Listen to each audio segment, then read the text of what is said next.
శ్యామలాదేవి. శ్యామలాదేవిని మాతంగి, రాజమాతంగి, శ్రీ రాజశ్యామల మహామంత్రిని అని పేర్లతో పిలుస్తారు. 10 దశమహావిద్యల్లో ఈమెది 9వ విద్య. మాతృదేవతలకి 10 తాంత్రిక దైవ రూపాలున్నాయి. శ్యామలాదేవి లలితా సుప్రతులందరి యొక్క చెరుకు విల్లు నుండి ఉద్భవించిందని నమ్ముతారు. ఈమెను మాంత్రిక మరియు లలితా రాజ పరిపాలని అని పేర్లతో పిలుస్తారు. శ్యామలాదేవి 9వ వాగ్దేవి మరియు వేదమాత. మాతంగి శ్రీ లలితా పరమేశ్వరి యొక్క మహామంత్రిని మరియు సలహాదారు మరియు ఆమెతో పాటు రాజచిహ్నాన్ని తీసుకువెళ్ళిన ప్రధానమంత్రి మరియు మంత్రేశ్వరి అని కూడా పిలుస్తారు.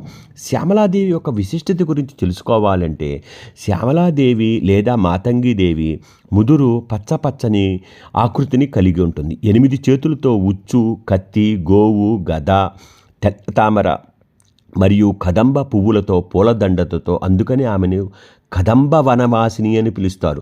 2 చిలకలు, రాళ్లతో కూడిన వీణను, శంఖము, చెవిపోగులు, చంద్రవంకతో పాటు రాజసింహాసనంపై కూర్చొని ఆమె కిరీటాన్ని ధరించి దర్శనమిస్తుంది. దీనిలో ఒక్కొక్క దానికి ఒక్కొక్క ప్రత్యేక అర్థం సూచిస్తుంది. ఆకుపచ్చ రంగు ముఖ్యంగా జ్ఞానాన్ని సూచిస్తుంది. అమ్మవారు ఆకుపచ్చ రంగులో ఎందుకున్నారా అంటే జ్ఞానాన్ని సూచిస్తుంది. మరి ఆమె వీణ ఎందుకు ధరించిందయ్యా అంటే సంగీతాన్ని సూచిస్తుంది. మరి ఆమె చిలకను ఎందుకు ధరించిందయ్యా అమ్మవారు అంటే గనక వాక్కును సూచిస్తుంది.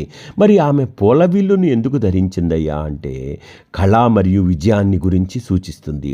పాశం ఎందుకు ధరించింది? ఆకర్షణ కోసం, అంకుశం, నియంత్రణ కోసం, చెరుకు, ప్రాపంచిక కోరికలు తగ్గించుకొనటానికి.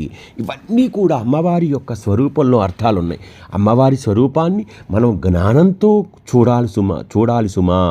అమ్మవారి యొక్క తత్వాన్ని అర్థం చేసుకుంటే మనకు అమ్మవారి అనుగ్రహం వెంటనే మనకు లభిస్తుంది. స్వస్తి.